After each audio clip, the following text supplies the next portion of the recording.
I was really happy to see that NAR introduced the delayed marketing concept, and I think it was a response to consumer sentiment. There's lots of sellers that do want to sell their properties privately. They don't want to accumulate days on the market or have a history of their property being on the market. They prefer their neighbors not know they're for sale, and they just want to have a quiet sale. So this introduction of delayed marketing was a fabulous introduction by NAR. First of all, just to explain, sellers can choose to delay marketing. What that means is no marketing on the internet, no mass marketing through mass emails, no anything, but their listings will be on the MLS and they will be available to all brokers on the MLS. Second, an MLS listing is still required, which is great because then we have a price that we're offering and brokers can enter into transactions with confidence that we have a real seller. Agents still need to cooperate, and this has actually opened up the cooperation because previously you could only sell properties off market within your own company, which was very limiting to the exposure.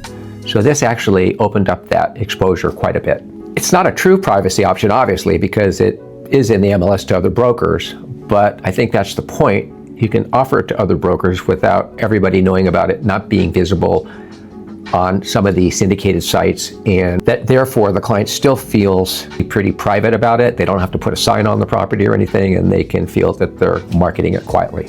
But it does require written consent from the seller. And here is the caveat, in my mind, to delayed marketing.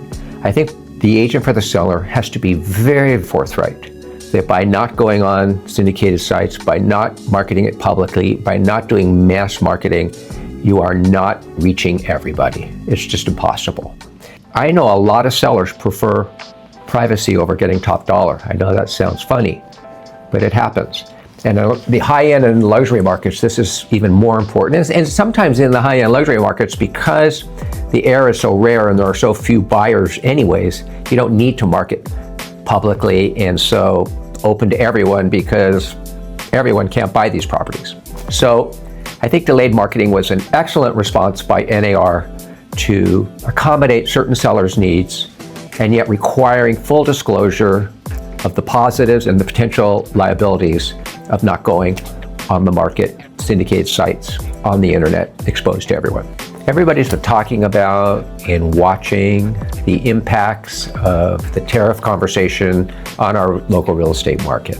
And, the tariffs are constantly in movement, who's being tariffed, who's not being tariffed. Everything is changing all the time, which has, I think, created some uncertainty, some fluctuations in the stock market, maybe even a bit of a pause for some buyers. So where the conversation is going is, are tariffs going to increase the cost of construction? Is it going to inflate property values? Is it going to make housing less affordable? I think is probably a big concern of everybody. So that, and then in LA particularly, with Palisades, Malibu, and the Altadena fires, and all of the need now for construction, for all of the need now for all of the supplies and just everything. I mean, appliances, all these things. Are they going to be subjected to higher costs to the consumer? Well, that's the fear everybody has. We don't know yet. I'm not saying are the tariffs good or bad. I don't know. I don't have all the information. Supposedly, we need some equality in how we're being tariffed and how we tariff and all these things. Makes sense, but without the information, who knows? So I think this is where the uncertainty is, and we don't know how it's all going to play out, but it's obviously in the short term making it a little bumpy. One of the real skill sets we need right now as real estate agents is helping our clients through this uncertainty. And a lot of it is helping them manage their emotions, helping them have the right perspective on what's going on and what's happening. And a lot of this is going to be fueled from really understanding and knowing the market and keeping track of all the data and trends, sales, listings, pricing. I mean, sales are up, I can say for LA County right now, 12% year over year. I mean, that's great, but it doesn't feel that way. It feels bumpier. And a lot of that has to do with the economic, political climate that we're in and the gyrations going on in the stock market.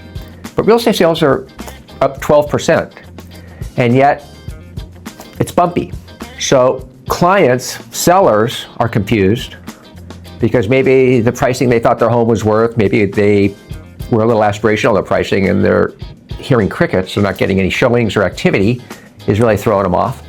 And buyers may be pausing because they're sensing uncertainty themselves, and is the market going to hold? Is it going to go up? Is it going to start coming down? And so they're pausing. But here's an interesting case scenario for you. And this just recently occurred in one of our markets in California, where there were two houses about a block apart. And they were similar enough that they were in the same price range. And one house came on the market at $2.3 million.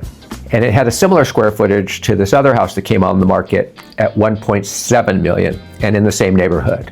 Quite a bit of, that's what, $600,000? That's a huge, huge difference, right? The $2.3 million house is still on the market. The open houses are slow, no offers, no appointments. The $1.7 million house, which again, I'm going to remind you, similar square footage, similar style, maybe not quite as good, but close enough, was having open house attendance of over 300 people a weekend. They received 45 offers, and the price went over $2 million. I don't have the final number yet, but I think it's between $2,050,000 and $2,001,000, which is pretty darn close to that 2.3, isn't it? That 2.3 is still sitting on the market, still quiet, still no sales. So what we're learning from this is that pricing at market value or above may not get the results you want. But if you price a little bit below, which we call event pricing, you may get an amazing amount of activity and you will probably hit market value or maybe even above. There's a feeling of FOMO, and like 45 buyers showed up to the table, 45 offers. And that kind of frenzy creates a really advantageous position for the seller. So helping our clients manage their emotions through these markets, we sometimes have to have them let go of old ideas, that if they list too low, they're not going to get their number. That's just not true. The market will tell them, the market will drive that property to where it's supposed to be. But if you lift it here and you have no offers, you're not going to get the activity to sell it. Now, what's interesting about that is, I hear the question all the time. Every seller asks us this question. Why won't they just write an offer? Write an offer, we'll counter it. Well, here's the thing.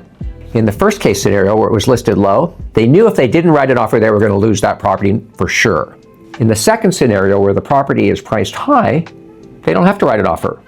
They're going to wait until the seller reduces the price. There's no urgency because no one else is going to write an offer either, and they know that.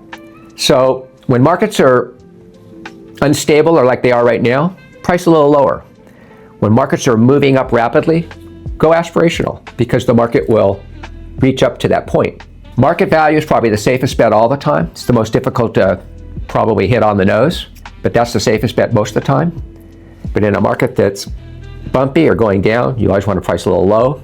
In a market that's going up, you want to price at market value or high. And that's the name of pricing. The current wildfires that happened in Los Angeles is an ongoing event, obviously, and will take years to resolve. And it's something that, all of our resources are being applied to, FEMA, National Guard, the state, the city. The focus has been tremendous.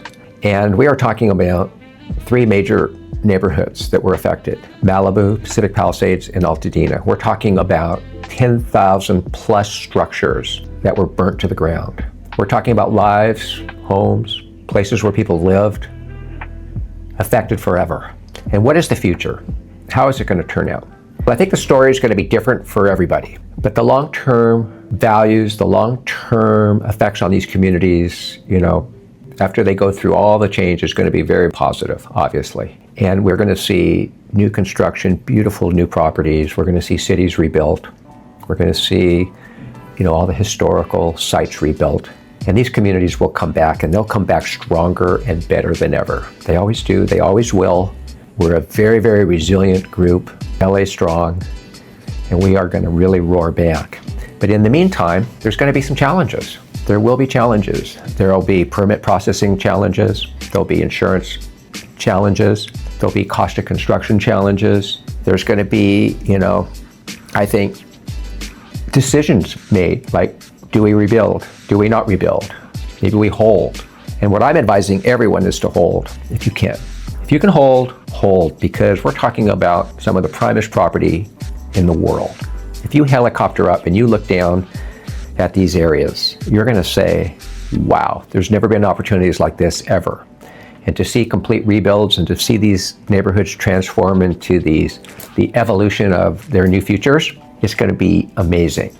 And so if you have the ability and the financial wherewithal to hold, you have to hold. You've got to do it because these are going to be tremendous investments. And, understandably, you may not be able to stay there. I think, families with young children are not going to want to move their kids around back and forth, so they may have to move out, live somewhere else. But if they can hold that lot, they should. I think for people that are underinsured, they're going to be in that same situation. They may not be able to hold and hang in there. We just have to realize these rebuilds are not just about homes. They're about people. They're about communities. They're about the future. And we just all have to band together, support our local leadership, make sure that great decisions are being made, and we're going to come out ahead. We always do. We always do. Like I always say, LA strong, and don't mess with the bear.